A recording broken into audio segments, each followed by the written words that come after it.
আসসালামু আলাইকুম রহমতুল্লাহি ওবারাকাতুহু। সম্মানিত সুপ্রিয় দিনী ভাই ও বোনেরা, আজ আমরা জানব ইয়া আজিজু পরে হাতের আঙ্গুলের মধ্যে ফু দিলে কী হয় এবং কী লাভ হবে। খুবই পাওয়ারফুল একটি আমল। সম্মানিত সুপ্রিয় দিনী ভাই ও বোনেরা, আমি আবার বলছি, ইয়া আজিজু পরে আপনি যদি হাতের আঙুলের মধ্যে ফু দেন, আপনি আপনার শত্রুকে ধ্বংস করে ফেলতে পারবেন। আপনি ফু দিলে আপনার শত্রু চির ধরে আপনার কাছে পা ধরে থাকবে এবং আপনার পায়ে পড়বে। আপনি যা বলবেন এই ইয়া আজিজু আঙুলের মধ্যে ফু দিলে, এই আঙুল ওই ব্যক্তির উপর যদি ইশারা করেন, ওই যে ব্যক্তি আপনাকে ধ্বংস করতে চায়, আপনার ক্ষতি করতে চায়, আপনাকে কষ্ট দিতে চায়, আপনি ইয়া আজিজু আল্লাহর একটি গুণবাচক নাম পড়ে আপনি ওই ব্যক্তিকে খণ্ড খণ্ড করে ফেলতে পারবেন। শুধু তাই নয়, আপনি তাকে আঙুলের ইশারায় উঠাতে পারবেন, বসাতে পারবেন, যা বলবেন সে তাই শুনবে, আপনার পা ধরে ফেলবে অবশেষে। তো সম্মানিত সুপ্রিয় দিনী ভাই বোনেরা, আজকে আমরা জানবো ইয়া আজিজু পরে আপনি হাতের আঙুলে ফু দিলে কিভাবে আপনার শত্রু ধ্বংস হবে। আপনাকে যে কষ্ট দিতে চায়, আপনি তাকে ধ্বংস করতে পারবেন। যে আপনার ক্ষতি করতে চায়, আপনি তাকে ক্ষতি থেকে আপনি বাঁচতে পারবেন। তো চলুন আমরা মূল ভিডিওতে চলে যাচ্ছি। তো সম্মানিত সুপ্রিয় দিনী ভাই বোনেরা, অবশ্যই ভিডিওটি স্কিপ করবেন না, শেষ পর্যন্ত দেখবেন, ধৈর্য সহকারে দেখবেন। তো চলুন আমরা মূল ভিডিওতে চলে যাচ্ছি। তো সম্মানিত সুপ্রিয় দিনী ভাই বোনেরা, আমাদের এই আমলটা করতে হলে যে সর্বপ্রথম যে কাজটা করতে হবে, অবশ্যই আমাদের পবিত্রতা অর্জন করতে হবে। পবিত্রতা ছাড়া আপনি আমল করলে কোনো আমলই কাজ করবে না। তো সম্মানিত সুপ্রিয় দিনী ভাই বোনেরা, আপনি সর্বপ্রথম পবিত্রতা অর্জন করে আপনি একটা পবিত্র স্থানে বসবেন, বসে এই আমলটা করবেন।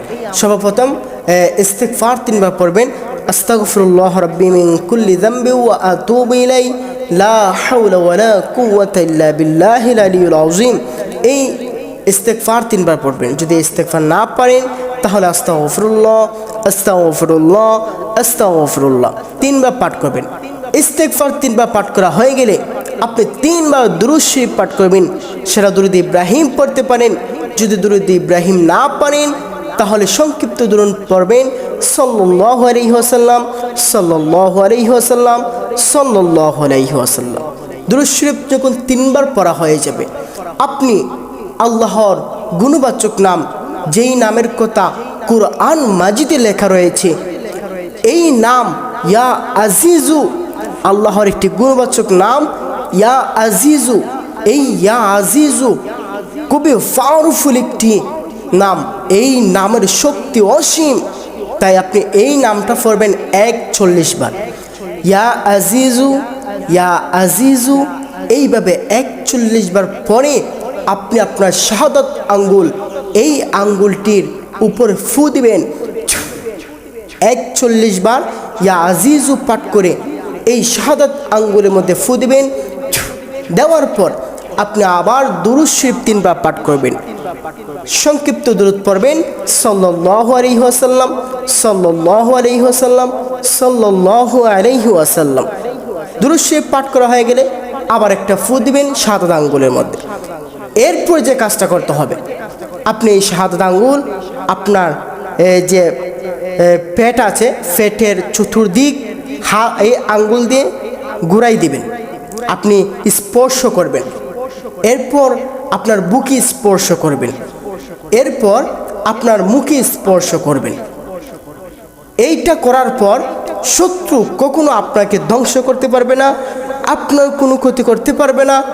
এবং আপনি চাইলে এই আমলটা করে এই আঙ্গুল দিয়ে যেই ব্যক্তি আপনাকে ক্ষতিগ্রস্ত করতে চায়, আপনার ক্ষতি করতে চায়, আপনাকে কষ্ট দিতে চায়, ওই ব্যক্তির বাড়ির সামনে গিয়ে আপনি এইভাবে আঙ্গুল দিয়ে এই আমল করে আঙ্গুল দিয়ে এইভাবে বলবেন আল্লাহর কাছে, আল্লাহ এই শত্রু, এই আপনার একজন বান্দা আমাকে কষ্ট দেয়, আমাকে কষ্ট দিতে চায়, আমাকে আক্রমণ করতে চায়, আমি কোনো অপরাধ করি নাই। আপনি যদি এই আমল করতে পারেন, এইভাবে একজনের যেই ব্যক্তি আপনাকে ধ্বংস করতে চায় ওই ব্যক্তির বাড়ির সামনে গিয়ে যদি ইয়া আজিজ ওই আমলটা করি, আপনি এইভাবে হাত আঙ্গুল নাড়াবেন, দেখবেন ওই ব্যক্তি ধ্বংস হয়ে যাবে।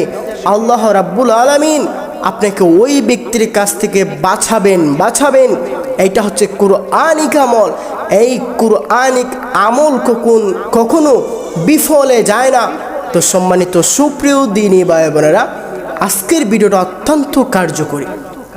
আপনি এই আমলটা যখন করবেন অবশ্যই আপনাকে অনুমতি নিতে হবে। এই আমলটা আপনি যে কোনো খারাপ কাজে ব্যবহার করতে পারবেন না। তো সম্মানিত সুপ্রিয় দ্বীনী ভাই বোনেরা, এই আমলটা অবশ্যই আপনি করতে চাইলে অনুমতি নেবেন। আপনি আমাদের এই ভিডিওর কমেন্টে যদি অনুমতি না নিয়ে আপনি করেন তাহলে কোনো বেনিফিট পাবেন না, কোনো ভালো একটা যে ফলাফল পাবেন সেই ফলাফলটা পাবেন না।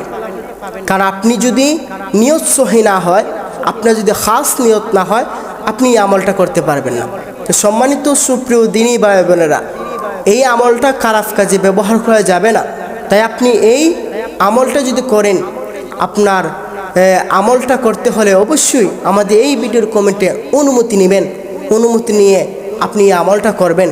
তো সম্মানিত সুপ্রিয় দ্বীনী ভাই বোনেরা, অবশ্যই দ্বীনের স্বার্থে আপনি চাইলে অন্য কেউ শেখাতে পারেন, তবে আপনি কাউকে এই আমলের কথা বলবেন না। যদি আপনি বলেন তাহলে এটা কার্যকরী হবে না। আপনি গোপন রাখবেন, গোপন রেখে আমলটা করবেন, কাউকে বলতে যাবেন না। যদি কেউ বলে যে আমি এরকম শত্রু কাছ থেকে বাঁচতে চাই, তাহলে তাকে আপনি শেখাতে পারেন, এটা গোপনে শেখাবেন। তাহলে ইনশাআল্লাহ আপনারা দ্বীনের স্বার্থে এই কাজগুলি করতে পারেন। তো সবাই ভালো থাকবেন। আসসালামু আলাইকুম ওয়া রাহমাতুল্লাহি ওয়া বারাকাতুহু।